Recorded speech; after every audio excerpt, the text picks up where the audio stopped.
Welcome, everyone, to the Fantasy Phoenix podcast. Here to give you tips for NBL SuperCoach. Man, round 6 had everything. We had dramas, controversy, overtime, blowouts, disappointments, and some monstrous SuperCoach scores. Here's how I went for the week. Exactly 500 points all out and a nice little rank bump. All this was largely in thanks to our trade-in and captain Xavier Cooks. He nearly hit the ton and showed why he's been a SuperCoach star for a very long time. Jack White wasn't far behind with 89 points thanks to 2 double-doubles, amassing 32 rebounds over the week. That includes 19 in one game. PJC was solid as always, and our downside unfortunately was Rob Edwards' second game, and Sam Menenga was just non-existent. Our bench was home to Malik Lewis with 40 and a monstrous 78 from Will Hickey. He was the very first person that I picked when the game first launched, but even I didn't think he'd go this big in a round.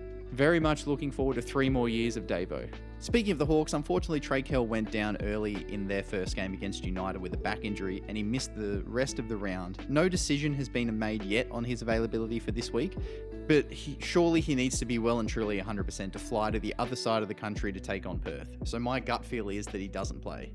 Shout out to Roach who took the punt on Kell. I thought it was a fantastic move, but unfortunately the injury happened and it didn't quite pan out. Speaking of back issues, Jalen Adams also missed both games for the Kings, and Gorgon doesn't sound confident that he'll be back 100% anytime soon.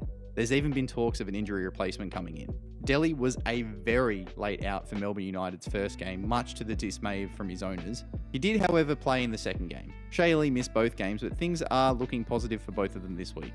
From the sounds of things, Tanner Groves and Bryce Cotton both don't look like they'll be back anytime soon. Max Darling missed both of New Zealand's games and is questionable this week. Max Darling is reported to be out again after missing both of New Zealand's games this week. Mojave King is questionable, and Mitch McCarron also won't be suiting up as he still recovers from that knee injury that he suffered at training. In some positive news, the Bullets have signed a long-time favourite of mine, Emmett Nah. Nah is, in my opinion, one of the best Australian facilitators, and if he gets opportunity in the next couple of weeks, he will hopefully be a great bench option for their incredible run coming up. He's currently not in the system yet, but hopefully that should happen before this round starts. Round 7 is another big one with 6 teams on the double again. Melbourne, New Zealand, Perth, Southeast Melbourne, Sydney, and Tasmania. With all bar New Zealand and Sydney on back-to-back doubles, and Perth have got a whopping 5 in a row. With all that in mind, let's take a look at potential trade options in our buy, sell, keep, and avoid. Buy are players I think that are good options to trade in if you don't already have them. Sell players I think are options to trade out if you do own them. Keep are players that are being traded in by others, but I think you should consider keeping. And avoid are players that are being traded in by others, but I think you should consider avoiding. Our buy is not actually one player because it's the Perth Wildcats. With their upcoming schedule, jumping on some Wildcats is a very good idea. In fact, their 5 doubles in a row is the equal second best run for any team for the entire season. It is unfortunate that their main man is going to be missing a good piece of it, but that does open up the door for some real differential plays. Pinder showed his great ceiling, Doolittle has been very consistent, and there's multiple cheap guard options. With many of us having guys like White and Hurt locked in the next couple of weeks, focusing on some Wildcats to upgrade around the bench is a great idea. Sell. A few fall into the sell category this week, but with pure frustration, I'm going with Sam Menenga. To be honest, he has been pretty disappointing for us so far. Even when he's on the court, things just aren't going his way. I do think that he bounces back and has a great patch like he did last year, which was a bit up and down as well, but he's shown us nothing to say that's going to be anytime soon, so see you later, Sam. Keep Matthew Dellavedova. He did hurt a lot of coaches last week, especially if you only just brought him in, but I think Delhi is one you can hold on to. As we mentioned earlier, reports are that he should be fit and firing for this week, and with back-to-back doubles, he's a good hold. Hopefully he can repay the faith. Avoid Alex Higgins-Titcher. He is basement price with an incredible break even, but I think we should be looking elsewhere for our bench downgrades, or at least being cautious with this one. He has shown some decent scoring when given the opportunity, but that's where the issue is. He has only been given opportunity when cans have been beyond depleted. Add to that their 4 singles in a row, it's enough for me to steer clear. With the 6 teams on the double, we have got plenty of captain options, including some big scorers from last week. Here's the guys that I'd be looking at. Starting things off with the main man from last week, Xavier Cooks. We know what he can do. He has the high ceiling, great floor, and just does it all. With Adams out, the ball is in his hands even more, so we have extra opportunity for points from him from assists and just attacking the basket. The Kings will also need to respond this week, and Cooks is crucial in them getting back on the winners list. With his matchups this week, in his last few games against United, Cooks has averaged over 45, and his record against Tasmania is fantastic. Only one score below 25 in 10 games. I'm going to be leaving the C on Cooks this week.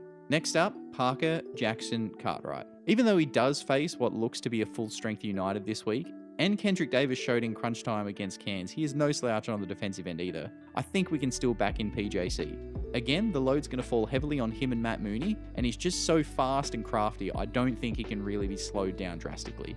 We know his ceiling, and I think a round like we just had is around his floor, so he should be a safe bet once again in round 7.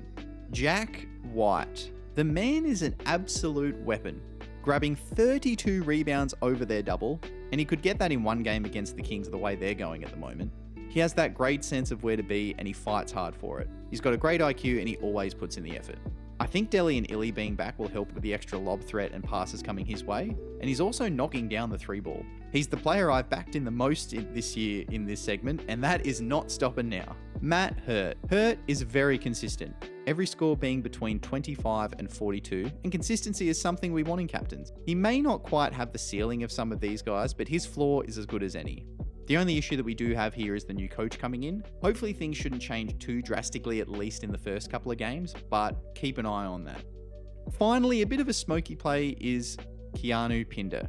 I would have had him in the actual 4 over Matt Hurt, but he does not perform well against the Hawks at all. In fact, he only has 2 scores over 30 against them in his entire career, and he only has 2 wins against them across 3 clubs as well. He does play well against the Phoenix though, averaging over 30 with some big scores in recent times.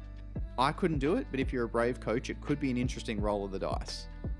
Looking at my team, last week I went Cam Oliver and Montrezl Harrell to Xavier Cooks and Malik Lewis. That move got me my captain, a nice bench downgrade, and freed up a bit of cash as well. For this week, I need to have a playable guard and center. The guard could very well be Henschel, and the center Malik Lewis, but I think I want to bring in at least one upgrade. With Perth's run, I'm eyeing off Pepper as a potential bench option with no Cotton. We'll wait and see if there's any news on Webster first, because if he's fully fit, he could also be an option too. Their teammates Keanu Pinder and Christian Doolittle are guys I'd be looking at with the upgrade. Sobey is a consideration for the guard spot, and it's even a slight cash grab from Edwards. So I think it's going to be a combination of Menenga, Edwards, and Lepepe will be leaving the team. Potentially all 3 if we want to get funky and use that second boost.